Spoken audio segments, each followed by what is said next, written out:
اعوذ باللہ من الشیطان الرجیم بسم اللہ الرحمن الرحیم رب یسر ولا تعسر وتمم بالخیر وبک نستعین یا فتاح یا فتاح۔ عزیز طلباء، السلام علیکم ورحمۃ اللہ وبرکاتہ۔ امید کرتا ہوں کہ عزیز طلباء آپ سب خیر و عافیت سے ہوں گے۔ پیارے بچوں، اپنے سبق کا آغاز کرنے سے قبل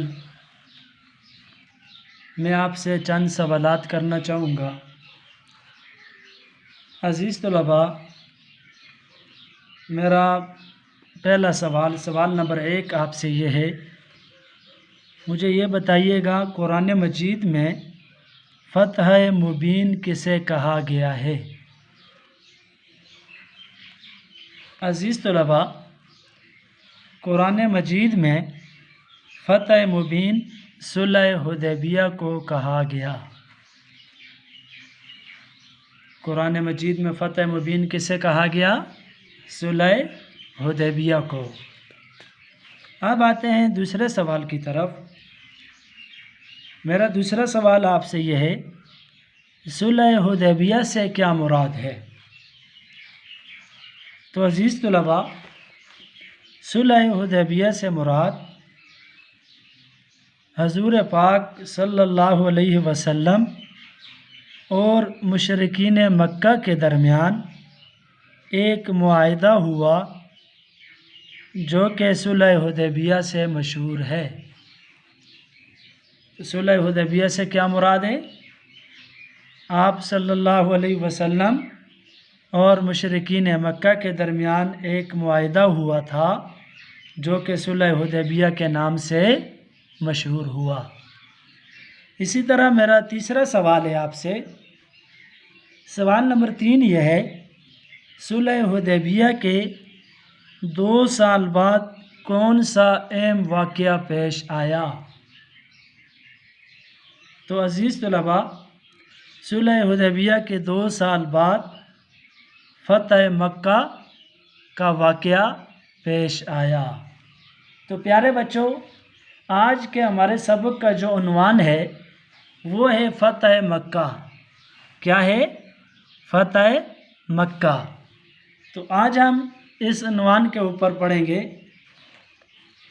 عزیز طلباء، سب سے پہلے ہم یہ دیکھیں گے کہ فتح مکہ کا واقعہ کیا ہے، فتح مکہ کا واقعہ کیسے پیش آیا۔ تو عزیز طلباء، سب سے پہلی بات، جب قبیلہ بنو خزاعہ کے چند سردار رسول اکرم صلی اللہ علیہ وسلم کی خدمت میں یہ شکایت لے کر پہنچے کہ قریش نے قبیلہ بنو بکر کے ساتھ مل کر انہیں بے دردی سے قتل کیا ہے۔ پہلی بات کیا ہوئی؟ قبیلہ بنو خزاعہ کے چند سردار آپ صلی اللہ علیہ وسلم کے پاس شکایت لے کر پہنچے اور کیا کہا کہ قبیلہ بنو بکر کے ساتھ مل کر انہیں بے دردی سے قتل کیا گیا۔ تو آپ صلی اللہ علیہ وسلم 10,000 کا لشکر لے کر مکہ کی طرف روانہ ہوئے۔ آپ صلی اللہ علیہ وسلم کتنے ہزار کا لشکر لے کر روانہ ہوئے؟ 10,000۔ اور کون سی طرف روانہ ہوئے؟ کس شہر کی طرف؟ مکہ مکرمہ کی طرف روانہ ہوئے۔ جب روانہ ہوئے تو آپ صلی اللہ علیہ وسلم اور صحابہ کرام روزے سے تھے۔ کون سی حالت میں تھے؟ روزے کی حالت میں۔ 10 رمضان المبارک سن 8 ہجری مغرب کے وقت، کون سے وقت؟ مغرب کے وقت مقام قدید پر پہنچے۔ کون سے مقام پر پہنچے؟ مقام قدید پر پہنچے تو روزہ افطار کیا، پھر روانہ ہوئے اور مکہ کے قریب مر الزہران نامی جگہ پر قیام کیا۔ کون سی جگہ پہنچ کر قیام کیا؟ مر الزہران۔ اس جگہ کا نام یاد رکھیں کہ نبی پاک صلی اللہ علیہ وسلم نے یہاں پہنچ کر قیام کیا۔ تو جگہ کا کیا نام ہے؟ مر الزہران۔ قریش کو جب خبر ملی کہ مسلمان ان کے سر پر آ پہنچے ہیں تو ان کے سب سے بڑے سردار ابو سفیان، قریش کا سب سے بڑا سردار کون تھا؟ سردار ابو سفیان۔ سردار ابو سفیان اپنے چند ساتھیوں سمیت اس خبر کی تحقیق کے لیے نکلا۔ قریش کا سب سے بڑا سردار کس چیز کے لیے نکلا؟ کہ آپ صلی اللہ علیہ وسلم واقعی ان کے سر پر آ پہنچے ہیں۔ اس خبر کی تحقیق کرنے کے لیے نکلا۔ اس کے بعد کیا ہوا؟ عزیز طلباء، جب خبر کی تحقیق کے لیے نکلا، انہوں نے دیکھا کہ میدان جو ہے انسانوں سے بھرا ہوا ہے۔ آگے وہ کیا دیکھتے ہیں کہ پورے کا پورا میدان جو ہے وہ انسانوں سے بھرا ہوا ہے اور ساری فضا آگ کے شعلوں سے روشن ہے۔ ساری فضا کیا ہے؟ آگ کے شعلوں سے روشن ہے۔ آگ کے شعلوں سے روشن ہے تو وہ اس قدر تعداد میں مسلمانوں کو دیکھ کر سہم گئے اور ہکا بکا رہ گئے۔ یعنی مسلمانوں کی بہت ساری تعداد، 10,000 کا لشکر، یہ سارے مسلمان دیکھ کر وہ سہم گئے اور ہکا بکا رہ گئے۔ آخر وہ وقت آ گیا جب اللہ کا وعدہ پورا ہوا، اللہ تعالیٰ کا وعدہ پورا ہوا، اور وہ اللہ کا وعدہ بھی پورا ہوا اور حضور پاک صلی اللہ علیہ وسلم 10,000 صحابہ کے جرمٹ میں فاتح کی حیثیت سے دوبارہ مکہ میں داخل ہوئے۔ آپ صلی اللہ علیہ وسلم کتنے صحابہ کی معیت میں مکہ میں داخل ہوئے؟ 10,000 صحابہ کی معیت میں یا جرمٹ میں دوبارہ مکہ میں داخل ہوئے۔ جب مکہ میں داخل ہوئے تو داخل ہونے کی شان یہ تھی، ہر قبیلہ اپنے سردار کے پیچھے اپنا جھنڈا اٹھائے چلا آ رہا تھا۔ ہر قبیلے کے لوگ کیا کر رہے تھے؟ اپنے اپنے سردار کے پیچھے اپنا اپنا جھنڈا اٹھائے آ رہے تھے۔ شہر میں داخل ہونے والے دستوں میں صرف ایک دستہ سے مقابلہ ہوا۔ ایک دستہ سے، دستہ کہتے ہیں تھوڑے سے لوگوں کا گروہ، ایک دستے سے مقابلہ ہوا جس میں اہل مکہ کو بھاگنا پڑا، مکہ والوں کو بھاگنا پڑا۔ باقی سب دستے بغیر کسی مزاحمت کے، بغیر لڑے مکہ میں داخل ہو گئے۔ یوں اس طرح مکہ نہایت امن و سکون کے ساتھ فتح ہو گیا۔ یہ تھا فتح مکہ کا واقعہ۔ عزیز طلباء، اب میں اسی واقعہ سے متعلق آپ سے سوال کروں گا کہ کون سے قبیلے کے سردار نبی پاک صلی اللہ علیہ وسلم کی خدمت میں شکایت لے کر پہنچے تھے؟ قبیلہ بنو خزاعہ۔ کون سے قبیلے کے سردار؟ قبیلہ بنو خزاعہ۔ اور قبیلہ بنو خزاعہ کے لوگوں نے شکایت کیا کی تھی؟ انہوں نے یہ شکایت کی تھی کہ قبیلہ بنو بکر کے ساتھ مل کر انہیں بے دردی سے قتل کیا ہے۔ دوسرا سوال میرا یہ ہے، آپ صلی اللہ علیہ وسلم مکہ کی طرف روانہ ہوئے تو آپ کے ساتھ کتنا لشکر تھا؟ کتنی تعداد تھی؟ 10,000 کا لشکر۔ اور تیسرا سوال یہ ہے کہ آپ صلی اللہ علیہ وسلم کون سی ڈیٹ کو اور کون سی سنہ ہجری میں مقام قدید پر پہنچے؟ تو عزیز طلباء 10 رمضان المبارک سن 8 ہجری مغرب کے وقت مقام کدید پر پہنچے۔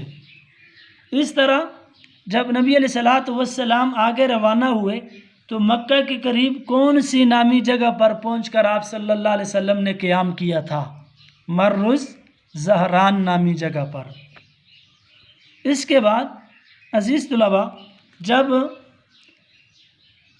آپ صلی اللہ علیہ وسلم 10,000 صحابہ کی معیت میں فاتح کی حیثیت سے دوبارہ مکہ میں داخل ہوئے تو ہر قبیلے کا سردار کس حیثیت سے آ رہا تھا؟ ہر قبیلے کا سردار اپنا جھنڈا اٹھائے آ رہے تھے۔ تو جب اپنا جھنڈا اٹھائے آ رہے تھے تو راستے میں کسی دستے سے، کسی گروہ سے، کسی جماعت سے کوئی مزاحمت نہیں ہوئی، مکہ مکرمہ میں داخل ہو گئے۔ یوں اس طرح مکہ نہایت امن و سکون کے ساتھ فتح ہو گیا۔ یہ تھا فتح مکہ کا واقعہ۔ اب آگے دوسرے سوال کی طرف چلتے ہیں۔ دوسرا سوال ہے ہمارے پاس، فتح مکہ کے وقت رسول اکرم صلی اللہ علیہ وسلم کی لشکر اسلام کو ہدایات۔ جب مکہ فتح ہوا تو اس کے بعد نبی کریم صلی اللہ علیہ وسلم نے لشکر اسلام کو کون کون سی ہدایات دی تھیں؟ تو عزیز طلباء آپ صلی اللہ علیہ وسلم نے جو ہدایات دی تھیں وہ 6 تھیں۔ کتنی تھیں؟ ٹوٹل 6 تھیں۔ ان 6 میں سب سے پہلی نمبر 1 یہ ہدایت تھی، نمبر 1 جو شخص ہتھیار پھینک دے اسے قتل نہ کیا جائے۔ پہلی ہدایت کیا کی آپ صلی اللہ علیہ وسلم نے کہ جو شخص ہتھیار پھینک دے گا اسے قتل نہ کیا جائے۔ دوسری ہدایت یہ تھی کہ جو شخص خانہ کعبہ کے اندر پناہ لے اسے بھی قتل نہ کیا جائے۔ کیوں؟ خانہ کعبہ امن کی جگہ ہے، تو اس دوسری ہدایت خانہ کعبہ کے اندر جو پناہ لے گا اسے بھی قتل نہیں کیا جائے گا۔ تیسری ہدایت جو شخص اپنے گھر میں پناہ لے گا اسے بھی قتل نہ کیا جائے۔ 3 ہدایات ہو گئیں۔ چوتھی ہدایت آپ صلی اللہ علیہ وسلم کی طرف سے جو شخص ابو سفیان اور حکیم ابن حزام، کیا نام ہے؟ حکیم ابن حزام، یہ نام یاد رکھیں اور نام کو صحیح سے آپ نے لینا ہے۔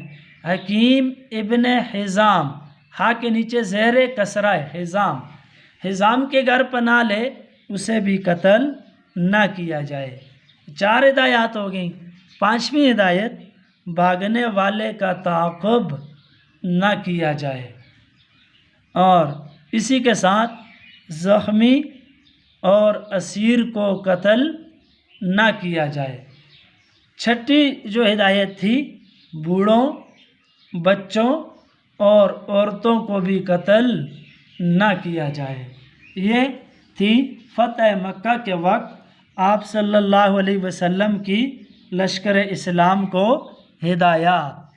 اب آتے ہیں ہوم ورک کی طرف۔ تو عزیز طلباء ہوم ورک سے پہلے ایک دفعہ پھر دیکھ لیں، ہم نے آج کے سبق میں 2 چیزیں پڑھی ہیں۔ نمبر 1 ہم نے پڑھا ہے فتح مکہ کا واقعہ۔ فتح مکہ کے واقعہ میں کیا کیا ہوا؟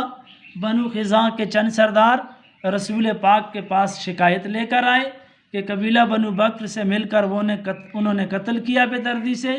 آپ صلی اللہ علیہ وسلم 10,000 کا لشکر لے کر مکہ روانہ ہوئے۔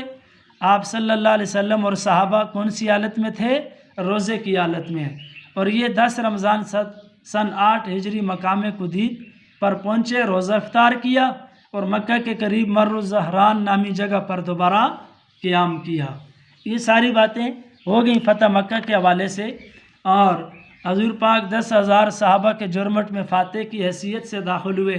ہر قبیلہ اپنے سردار کے پیچھے اپنا جھنڈا لے کے آ رہا تھا۔ اس طرح مکہ نہایت، جب آپ صلی اللہ علیہ وسلم داخل ہوئے تو نہایت امن و سکون کے ساتھ مکہ فتح ہو گیا۔ اس کے بعد دوسرے نمبر پہ ہم نے پڑھا فتح مکہ کے وقت رسول پاک کی لشکر اسلام کو ہدایات۔ تو ہدایات کل کتنی ہے؟ 6۔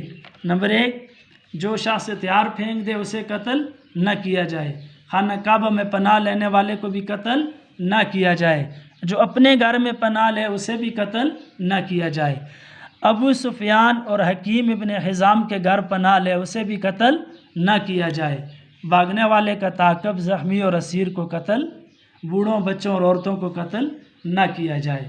تو عزیز طلباء، اب آتے ہیں ہوم ورک کی طرف۔ آپ کے یہ 2 سوال ہیں۔ سوال نمبر 1 فتح مکہ کا واقعہ، اور سوال نمبر 2 لشکر اسلام کو ہدایات۔ آپ نے سب سے پہلے ان کو اچھے سے ذہن نشین کرنا ہے۔ اچھے سے ذہن نشین کرنے کے بعد آپ نے خوبصورت کر کے پراپر آپ نے حاشیہ وغیرہ لگانا ہے، لائنیں لگا کر اوپر آپ ڈیٹ بھی لکھیں، اپنی کلاس کا نام، اپنا نام لکھیں، عنوان کون سا ہے، ٹاپک آج کا کیا ہے، فتح مکہ، یہ ساری چیزیں اچھے سے خوبصورت کر کے پہلے ذہن نشین کریں، پھر خوبصورت کر کے ان کو لکھیں گے آپ۔ جزاک اللہ، احسن الجزا۔